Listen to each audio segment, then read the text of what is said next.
대한독립 만세.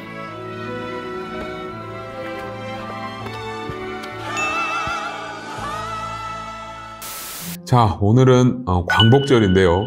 공휴일을 맞아서 다들 잘들 쉬고 계신지 모르겠습니다. 남북한이 함께 기념하는 공휴일, 쉬는 날은 1월 1일, 이제 과거에는 우리 이제 신정이라고 했었는데 1월 1일이 있고요. 그리고 설 명절이 있습니다. 그리고 추석이 있는데요. 어떻게 보면 남북한이 함께 정치적인 의미를 부여하고 기념하는 국가적인 기념일은 광복절이 유일하다라고 할 수 있겠습니다. 사실 남쪽에서는 대통령의 광복절 기념사가 매우 중요합니다. 기념사를 통해서 북한을 향한 메시지뿐만 아니라 일본이라든가 중국, 주변국들을 향한 메시지도 발신을 하게 되는데요. 사실 이러한 정치적 전통은 박정희 대통령 때부터 지금까지 꾸준히 이어져 왔다라고 할 수 있겠는데요. 그러한 이유는 사실 한반도에서의 분단 상황이라는 것이 어떻게 보면 해방 직후에 시작된 만큼 남북관계 상황을 과연 어떻게 가져갈 것인가 라는 부분에 대한 내용을 기념사 속에 많이 담을 수밖에 없다라고 할 수 있을 것 같습니다. 그래서 대통령실에서도 기념사 내용에 굉장히 공을 많이 들이고 굉장히 오랜 기간 준비를 하는 것으로 알려지고 있는데요. 반면에 북한에서는 최고 지도자가 직접 나서서 메시지를 내지는 않습니다. 통상적으로 북한의 최고 지도자는 광복절에 러시아의 최고 지도자와 축전을 교환하는 경우가 일반적이다라고 할 수 있겠는데, 작년 같은 경우에도 김정은 위원장이 블라디미르 푸틴 러시아 대통령과 축전을 교환을 했고 피로 맺은 혈맹이다라는 점을 강조를 했고, 특히 김정은 위원장은 해방탑에 헌화를 하면서 러시아 군인에 대한 추모의 표시를 하기도 했었습니다.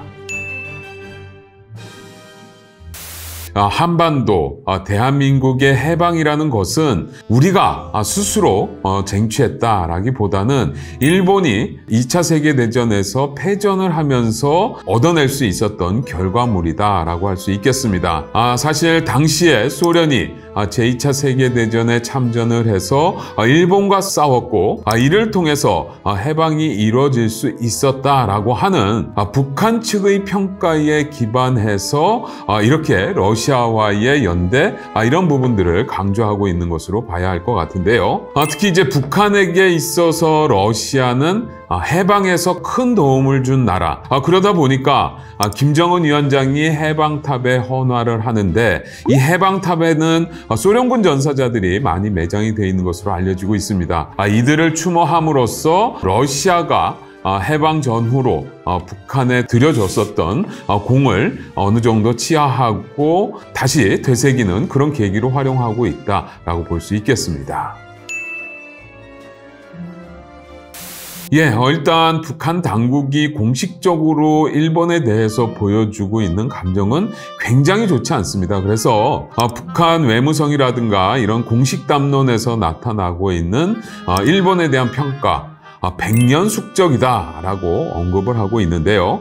결국은 일제강점기 이때부터 해서 한반도에서 나쁜 일을 굉장히 많이 했다라는 평가를 하고 있고, 특히나 위안부 문제라든가 아니면 강제징용 문제라든가 아니면 많은 수탈과 약탈을 했던 것들, 이런 부분들에 대해서 지속적으로 지적을 하고 있습니다. 사실 이렇게 굉장히 공식적으로는 비난하는 모습, 일본과는 썩 관계가 좋지 않은 모습을 보이고 있는데, 사실 북한 당국은 일본과 관계를 풀려고 하는 시도를 수차례 해오고 있습니다. 김정일 위원장 시절에는 2차례 북일 정상회담이 열릴 정도로 북일 관계 개선을 향한 북한 당국의 의지는 굉장히 공고하다라고 평가할 수 있을 것 같은데, 북한은 일본과 관계 개선을 하면서 일제가 한반도를 강점하면서 생겨났었던 여러 가지 피해에 대해서 청구권 자금을 청구하고 이것에 대해서 일본으로부터 경제적 지원을 받아나겠다라고 하는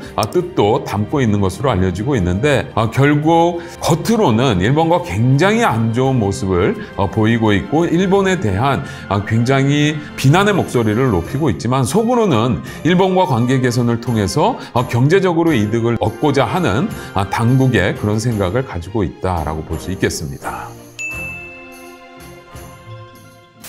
한국에서는 일본에 대한 감정이 굉장히 안 좋죠. 그러다 보니까 만약에 축구에서 한일전이 열리게 되면 선수들은 무조건 이겨야만 한다라는 그런 각오를 가지고 뛰는 모습을 볼 수도 있고 심지어는 일본과는 가위바위보도 이겨야만 한다라는 이야기까지 나오고 있는데 그런데 상대적으로 북한 주민들은 반일 감정이 그리 크지 않은 것으로 나타나고 있습니다. 왜냐하면 일단 공적인 교육에서 일본에 대한 반일 감정에 대한 교육보다는 어떻게 보면 반미 교육이 우선되고 있기 때문에 일본에 대한 좋지 않은 감정들이 북한 주민들 사이에 많이 자리 잡고 있지 않다라고 볼 수 있을 것 같고 거기에다가 북송 제1교포들의 존재가 주민들에게 어떻게 보면 일본에 대한 환상 같은 것을 심어주고 있다라고 볼 수 있을 것 같은데요.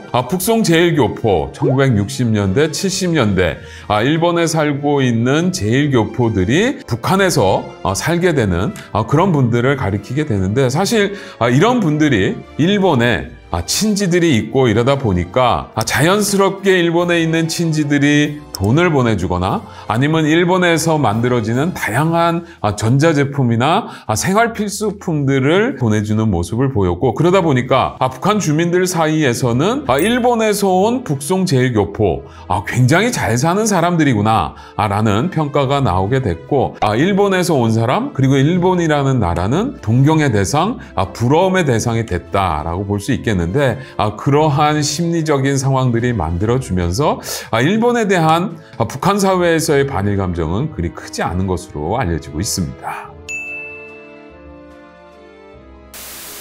일단 남쪽에서만큼 크지 않다라는 말씀이지 아예 북한에 일본에 대한 좋지 않은 감정이 없다라고 할 수 있는 것은 아닌데요. 과거에 북한과 일본 사이에 월드컵 예선전이 평양에서 열렸었던 적이 있는데 그때 평양에서 열렸을 때 보면 완전히 일방적으로 북한 축구대표팀을 응원하고 일본 대표팀을 야유하는 그러한 북한 주민들의 모습을 볼 수 있었다 라고 할 수 있겠는데 그리고 여기에다가 사실 기본적으로 지금 현재 김정은 정권의 뿌리는 김일성 정권으로부터 내려오고 있다라고 보시면 되겠는데 사실 김일성 주석이 북한에서 이렇게 권력을 획득할 수 있었던 데는 항일 무장투쟁에 직접 나서서 싸웠던 사람이 있다라는 점이 크게 작용을 했습니다.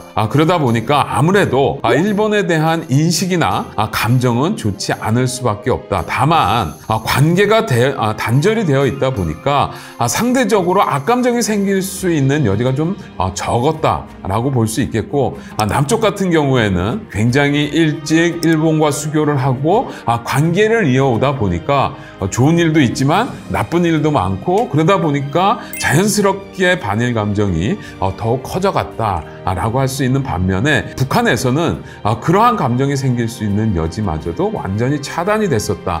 결국은 북일 관계가 이렇게 꽉 막혀 있는 것이 반일 감정이 더 커질 수 있는 계기들을 미연에 완전히 차단하고 있다라고 평가할 수 있겠습니다. 자, 오늘의 썰 분장은 여기까지.